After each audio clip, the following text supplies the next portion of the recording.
O nwere otu nwatakịrị nwaanyị aha ya bụ Nkiru. N'ụtụtụ ọbụla Nkiru na-ebu ụzọ kpee ekpere tupu o jee n'ezi mee ọrụ ụlọ dịịrị ya.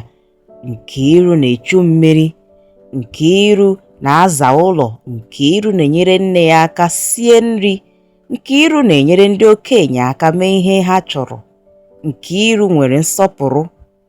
Nkiru bụ ofu mkpụrụ nwa fọdụrụ nna ya. Ọ na-asa efere n'ụlọ, ọ na-aza ụlọ, nyere aka nye ewu nri. Nkiru na-eme ọrụ niile dị n'ụlọ.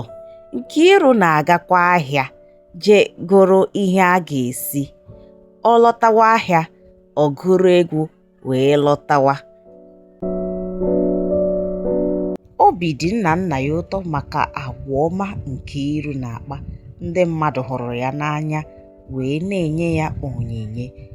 Nke a gosiri na àgwà ọma na omume ọma na-ebutere mmadụ ịhụnanya na ihe ọma ndị ọzọ dị iche iche.